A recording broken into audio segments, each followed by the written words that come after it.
Assalamualaikum warahmatullahi wabarakatuh.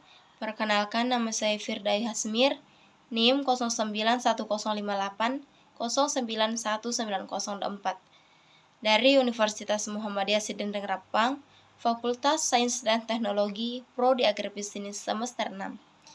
Nah, langsung saja di sini saya akan memaparkan materi mengenai peluncuran produk. Perencanaan peluncuran produk. Strategic intent merupakan salah satu hal yang harus dilakukan oleh perusahaan yang membangun usaha baru, menurut Darwin Silalahi, Sebos, Allen, dan Hamilton. Aspek yang masuk dalam strategic intent adalah visi, misi, dan tujuan perusahaan. Apabila perusahaan didirikan untuk tujuan meraih keuntungan jangka panjang atau membuka pasar baru, maka memerlukan komitmen dengan pemegang saham sebagai penyedia dana. Langkah selanjutnya adalah mempunyai mekanisme atau proses pengambilan keputusan yang jelas. Sebagai pendatang baru di kancah bisnis, tentunya perlu mengantisipasi perubahan secara cepat, baik yang mengenai pasar, industri, regulasi, maupun persaingan. Nah, langkah penting selanjutnya adalah perencanaan keuangan yang baik dengan memperhitungkan kebutuhan modal awal sebelum perusahaan mampu menghasilkan laba.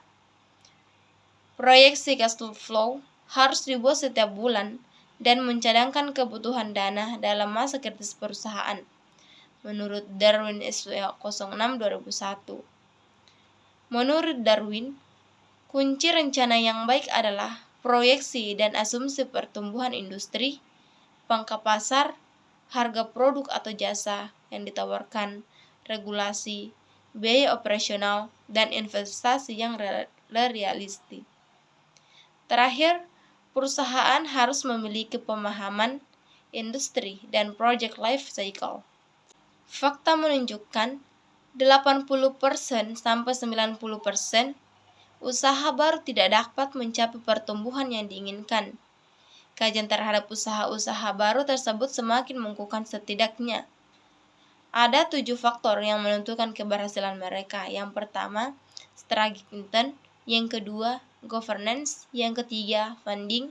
Yang keempat, business plan. Yang kelima, manajemen tim. Yang keenam, execution. Dan yang terakhir, teaming, menurut Darwin Silalahi SW 06/2001. Nah, adapun keberhasilan produk baru yang diformulasikan oleh Handy SW 06/2001 adalah sebagai berikut. Yang pertama, marketing information system merupakan awal studi ketika produk masih dalam angan-angan. Keberhasilannya sangatlah bergantung pada kemampuan perusahaan untuk mengelola komponen-komponen sistem informasi pemasaran seperti data-data internal, riset pasar, dan intelijen pasar. Data tersebut dapat memberikan pengetahuan yang berharga bagi perusahaan. Informasi awal ini membantu pembuatan konsep produk yang orisinal dan prospektif di masa depan. 2. Capitalizing opportunity. Dua faktor dari faktor ini adalah waktu dan kecepatan, yang dimana produk baru akan sukses bila diluncurkan pada saat yang tepat dan cepat. Siapa yang pertama masuk ke pasar biasanya akan mendapatkan keunggulan dalam bersaing. Dalam menciptakan pasar, persepsi konsumen yang dibentuk oleh produk tersebut dalam benak konsumen pertama kali akan sangat membantu pencapaian pasar yang optimal. Dengan demikian, biaya pemasaran sebagai penggerak utama lebih efisien. Yang ketiga, segmentasi dan targeting. Salah satu strategi pemasaran yang sangat penting adalah segmentasi yang efektif yang membuat perusahaan akan berpikir kreatif. Selain itu, segmentasi yang tepat akan menjadikan perusahaan mampu memobilisasi sumbernya lebih efektif. Akhirnya, pemilihan target segmen yang tepat akan menciptakan keunggulan bersaing bagi produk tersebut. Yang keempat, positioning. Seperti sering dikatakan, pemasaran adalah perang persepsi. Maka, bagaimana produk dipersepsikan dalam benak konsumen relatif terhadap saing? Jelas sangat penting, dan jika berhasil memposisikan produk di benak konsumennya dengan jernih, dipastikan bisa menjadi anak tangga sukses produk baru. Yang kelima, delivery. Tantangan pemasar saat ini adalah loyalitas yang cenderung menurun. Salah satunya penyebabnya alternatif akses dan delivery yang cepat dan kreatif.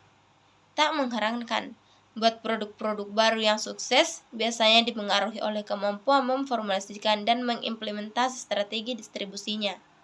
Apalagi sekarang telah berkembang teknologi informal cepat, akurat, dan meyakinkan. 6. Produk atau service differentiation. Konsumen membeli karena nilai atau value yang diperolehnya. Sumber nilai ini biasa dari fitur yang tepat sesuai dengan kebutuhan atau karena penciptaan manfaat baru, pula karena aplikasi baru. Banyak produk gagal karena sekedar itu, tanpa berani tampil beda. Apalagi kompetisi berlangsung amatlah dahsyat. Perbedaan yang sedikit sekalipun jauh lebih berarti ketimbang memberikan produk baru tanpa nilai tambah apa-apa. Dan yang terakhir adalah promotion creativity. Salah satu biaya pemasaran yang besar untuk produk baru adalah biaya promosi. Maka tak mengherankan sukses gagalnya produk juga dipengaruhi oleh kreativitas dalam berpromosi. Apalagi untuk produk konsumsi, aspek promosi akan sangat menentukan, terutama dalam iklan.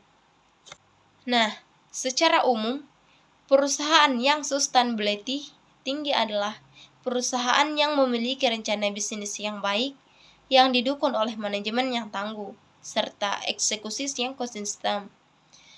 Faktor yang kerap menjadi sandangan adalah governance, yang menyangkut ketegasan dan transparansi dalam pengambilan keputusan. Ya, itulah tadi materi yang sempat saya paparkan pada kesempatan kali ini. Demikian, wassalamualaikum warahmatullahi wabarakatuh.